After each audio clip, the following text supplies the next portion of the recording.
he is better than Brian Westbrook. So I've heard this clip a bunch. We've seen it out there. I just wonder how Brian Westbrook feels about this. Yes, we're back again. We're back again. Hey, let's pump up the volume. Right here.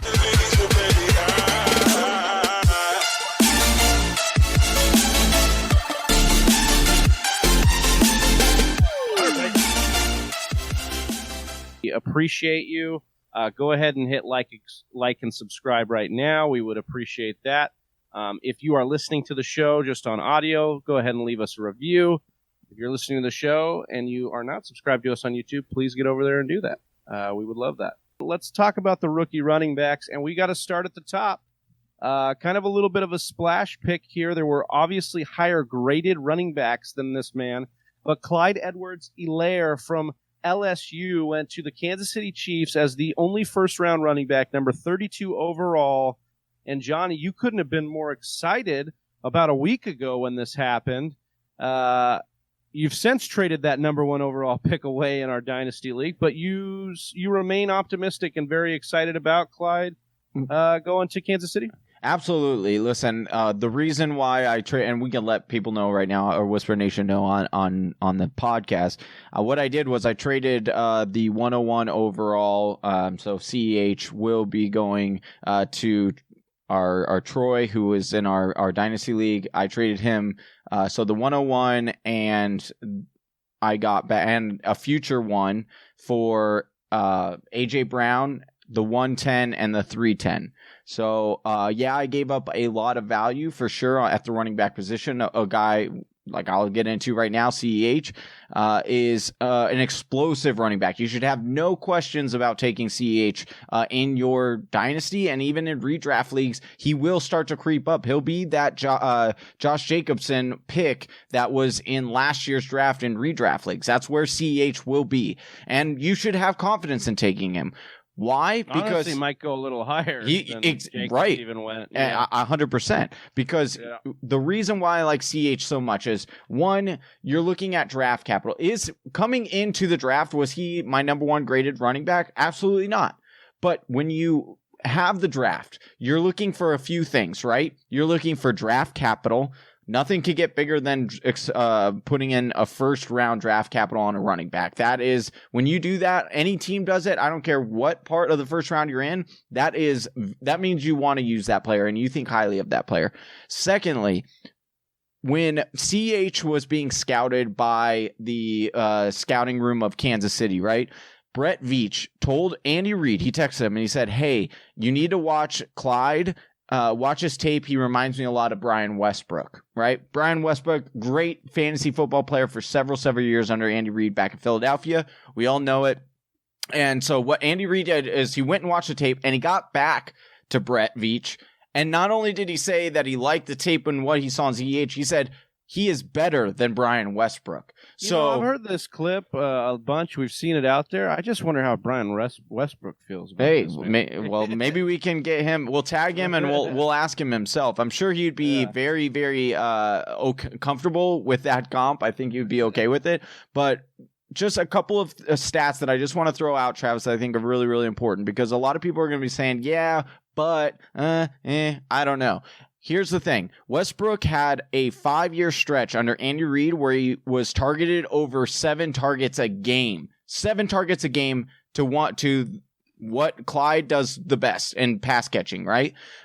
Because a lot of people are concerned, Damian Williams, and Damian Williams had his breakout season toward the end. Damian Williams is going to be an unrestricted free agent after this year. They only owe him $1.8 million this year. The dead cap space would be $500,000. So, and they've got a plethora of running backs that they can fill in for Damian Williams. I have no I have no concern that Damian Williams will impede on this running backfield and really cut into Clyde's workload one bit. The last thing I want to say before I pass the reins over to Big Travie is that if you look back at what Patrick Mahomes has done to the running back position, the effect that Patrick Mahomes has had on the running back position since he has played for Kansas City, he is on the running back position has averaged 1.76 touchdowns a game.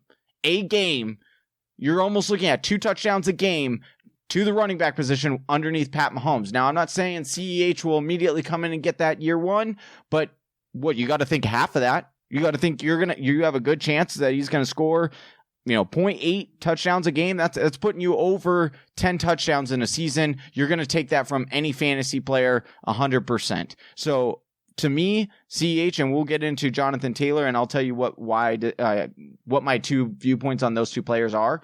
But for me, that's why I am so excited for CEH and going to Kansas City, the investment in the draft capital, all of that.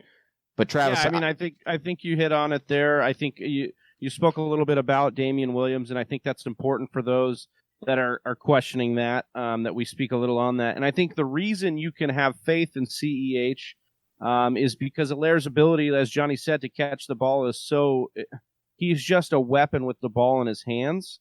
And so Damian Williams was on the field for them as their lead back because, Patrick Mahomes trusted him on the leak routes, on the screens, on the the similar Kareem Hunt style passes that they could get down the field and really take this offense to the next level.